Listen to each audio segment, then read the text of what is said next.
Good morning. All right. So we are going to, well, it could be afternoon when you're watching this.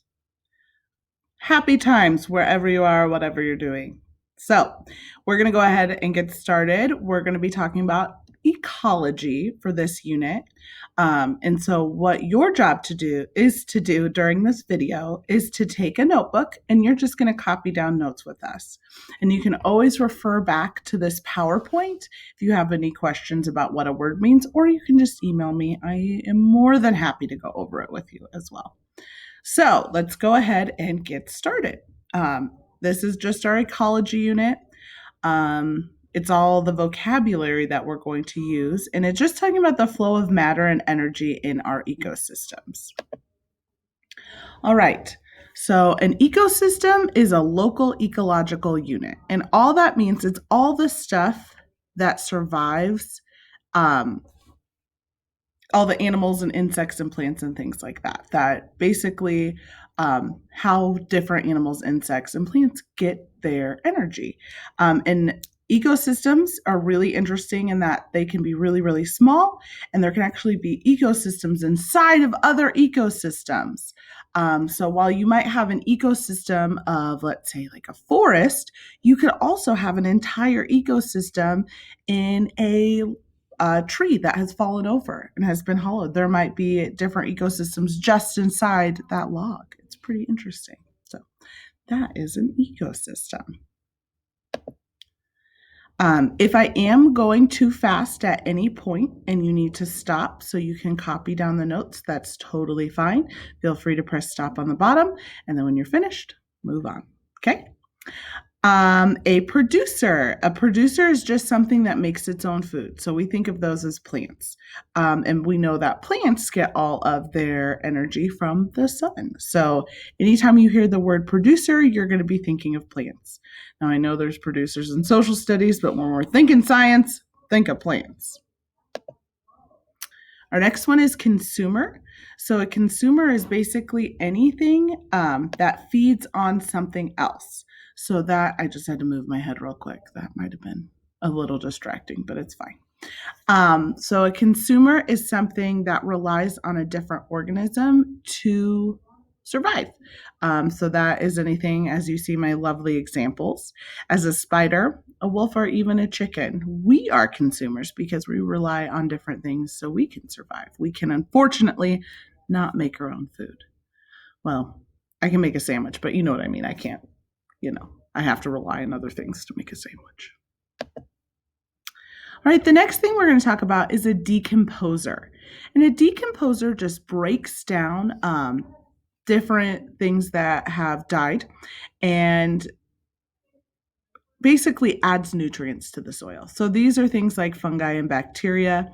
They work with the body to kind of break it down. And luckily, once that does that, it actually gives us a really good organic matter that plants use to grow. The next thing, and I'm sure this one is a review for you, is an herbivore. And an herbivore is just an animal that feeds on plants. So I gave you a couple of examples of herbivores. We have a zebra and some deer. All right, the next thing is an omnivore, and those are animals that feed on plants and other animals. That could also be insects. So obviously we have a bear because we know they eat both meat and berries and fruits and things like that. And also I put my dogs in there because, I love them too much, and I will include them in all the slideshows I can. And so those lovely babies right there are omnivores because not only will they eat grass all day long, but they will also eat meat. All right, a carnivore is an animal that exclusively only eats meat. So you won't see them munching on anything else. They only want to eat meat. I want you to think a second, and like I said, this is probably a review for you. What kind of animals would we be if we were just using these three? Would we be an herbivore, carnivore, or an omnivore? I think you already know. All right, the next thing. Oh, my head is in a pile of maggots. That's kind of gross. The next thing we're going to talk about is a detrivore. And a detrivore basically is just, it's kind of like a scavenger. It exclusively gets its nutrients from dead stuff. So these are things like maggots and vultures. Hopefully, you never find yourself in a pile of maggots like I was. That was not very delightful. Ew. Detritus, and that's just dead organism debris. And that can be anything from like a pile of leaves, just dead stuff. And generally, when you're talking about detritus, you are talking about plants, like organic matter, like plants. So piles of sticks, dead sticks, dead branches, I guess would be the more appropriate way to describe that. Next, we're going to talk about a food web. And a food web is just all the possible food chains that are in an ecosystem.